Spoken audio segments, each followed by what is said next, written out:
The Fix is in. The Sports Fix. Portions of the Sports Fix brought to you by GV Art and Design. It's not just a shirt, it's a statement. GVArtwork.com.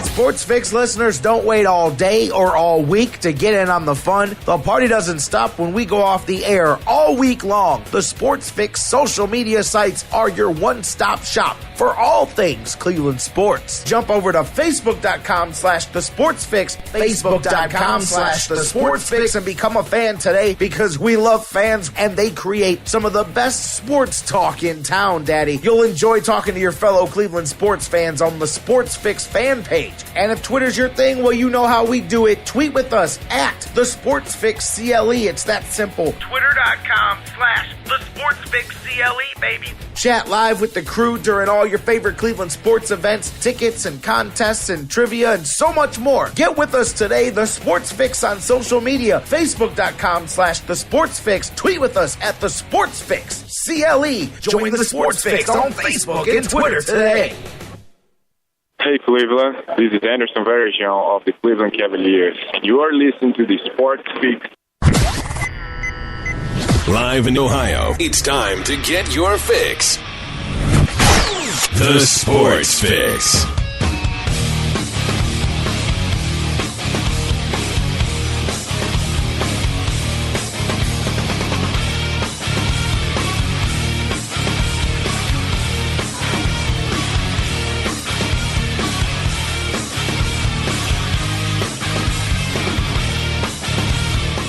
Welcome in, everybody. We are live on the air, off and running today. I chuckle because I have to, because it's the only thing you can do. You know what, though? I thought about it. You know, they tried to get us. They tried to get us with the okie doke this morning, the Browns and their craziness. But you know what? I'm not going to throw out the format sheet today. We've got 6 months of this to go. I'm not gonna do it. We're gonna talk a little bit here, opening the show, about the Browns and their latest awesomeness. But other than that, we've got a lot of things to get into. We've got a lot of things going on today. Cavaliers, they get some things moving as well. So we're not gonna do it. We're gonna talk about it, but we're not throwing the format sheet out the window. Lord knows we've got tomorrow and a whole lot of tomorrows to come after that. And we'll do what we do. But anyways, we do have some stuff to talk about. Browns literally less than 24 hours after John McMullen and I sat right here yesterday on the show and both flat out said, in no way, shape, or form did we see a way that Kyle Shanahan comes back with the Cleveland Browns after everything. And I'll tell you what, I actually was admonished by a couple of listeners yesterday who got a hold of me in the evening time at various times that they were listening to the show, and they said, hey, shame on you.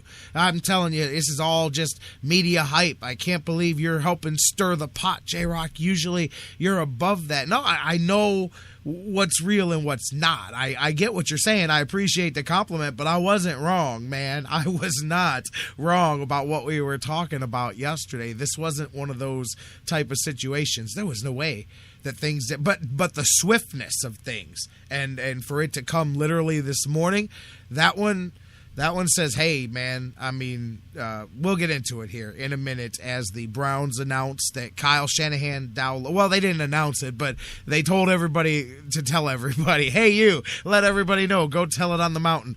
Browns official statement part ways with Dowell, Loggains, and Kyle Shanahan here this morning, just that quickly, just like that. And I don't think that's the only shoe that's going to drop here in this thing. We're going to talk about that in the opening segment of the show.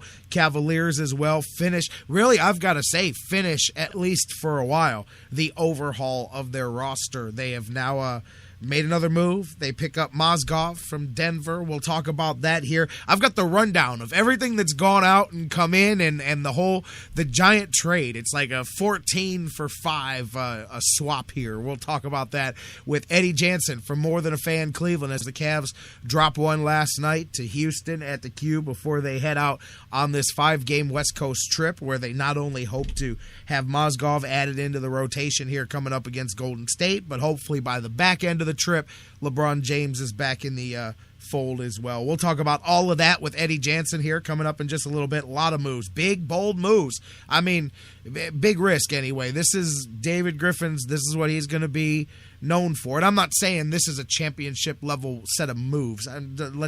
We'll get into that in a minute. But what it is it's the first batch of moves that David Griffin has made, and bam.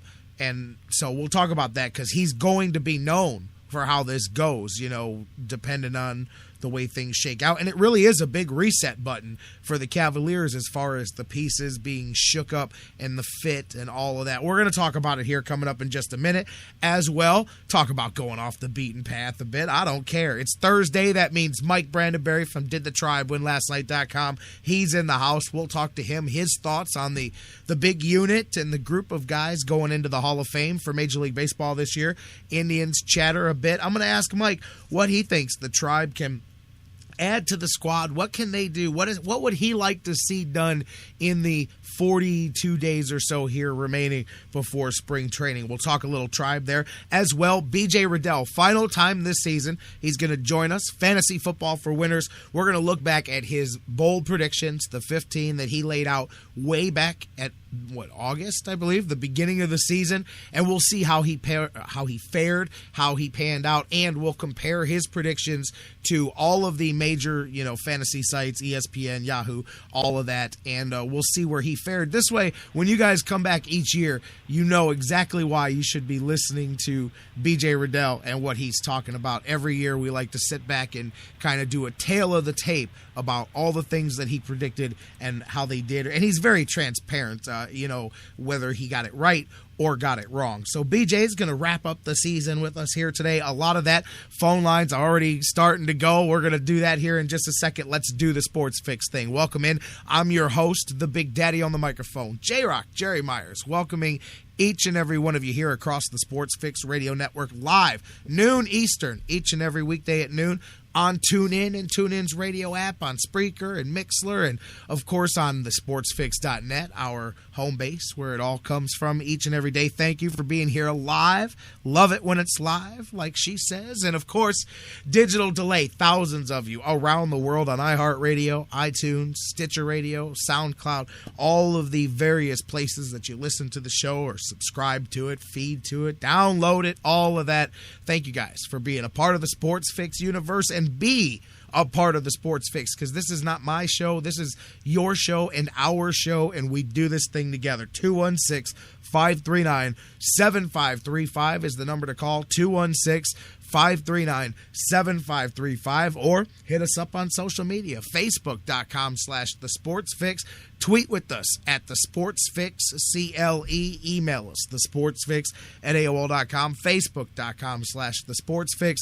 Tweet with us at The Sports Fix CLE. Email us, thesportsfix@AOL.com. Before I open up the phones here, I know I've got some calls in queue, talking a little bit about where we started things with the Browns announcement this morning, and really the speed of things is what I was kind of surprised with. Yesterday, bam, it begins to come out, no time wasted. Now, right off the top, obviously I understand the business aspect of why have a guy who does not want to be there. But then again, part of me as a business guy also says, well, then why sign contracts at all? Why are we? And I don't mean that you keep a guy locked into place, but to capitulate that quickly, that signals something. Now, I'm just curious. I don't know what, and I don't think any of us do exactly, because you could speculate in different ways. Dan Wismar and I were talking when we brought this story up here. We were talking about how throughout the season there was a lot of speculation that Kyle Shanahan was big in the Johnny Manziel camp until the season went the way it did. Then a lot of people believe the opposite. Loggains, everybody knows, he was the wreck this league texter. He was that guy. He will go down in infamy in Browns history for that text there.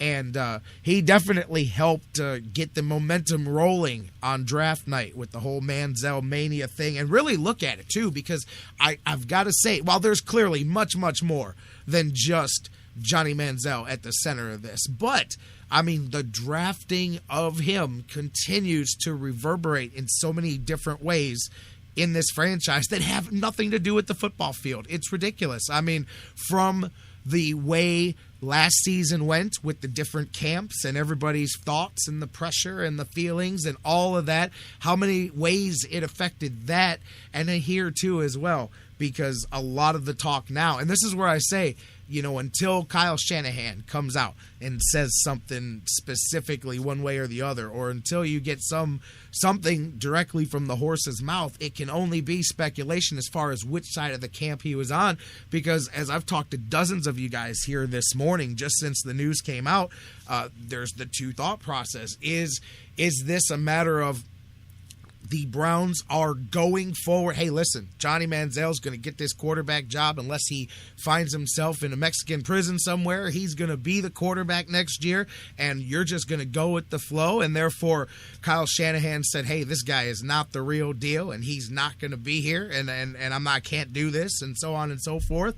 Or was it the opposite? Are the Browns the ones that say, hey, man, we realize that we've got a lemon here, but we've got to do something here to try to salvage the assets? Is it the opposite way?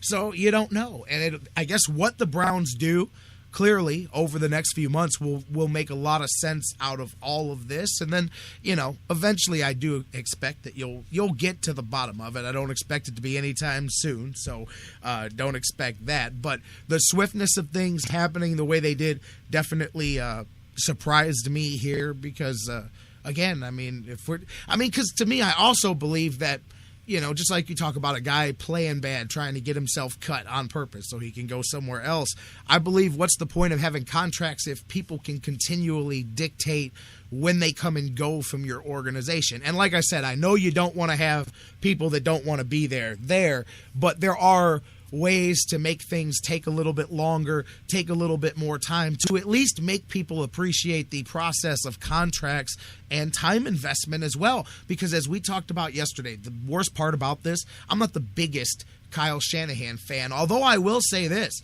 you guys looking grass is greener on the other side at the end of the season, while I have a lot of questions about various aspects of play calling throughout the season, I'm telling you, I should, because it would shame a lot of folks now who like to talk in hindsight and forget the things that they said back in August and July and September of last year. The bleak predictions for the Browns offense with all of the completely just talent poor wide receiver core that was coming in. Not all of them bereft of talent. That's not what I'm saying. But you guys ad nauseum talked about the tough start of the season and the poor offense and the weak offensive line and the running back situation and Hoyer at quarterback or a rookie at quarterback. No matter what, I just remember such bleak aspects and outlooks from people for the Browns' offensive production this year.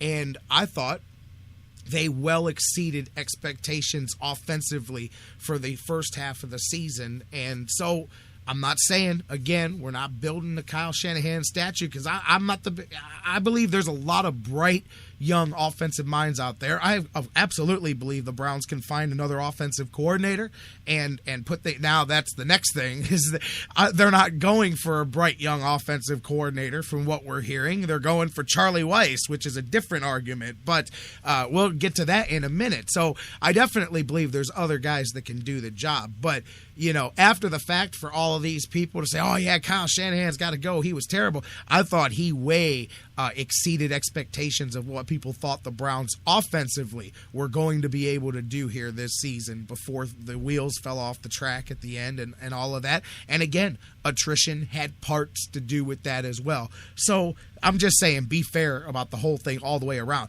Loggains, if you guys remember, day after the season, Dan Wismar and I were talking, and I said he is the one that I was 100% positive wasn't going to be coming back with this team because of the texting and the way that story got public. That was more than anything why I figured he wasn't coming back, because the Browns had egg all over their face all season long because he went and told that story on a radio station trying to sound more important than he was. And that's really what it was. And he made the organization look really bad because that story gets repeated over and over and over again. And he's a quarterback coach. You should be seen and not heard. Who hears from the quarterback coach most of the time, But his hometown radio station got him on the air, and he was off and running with that wreck this league story. So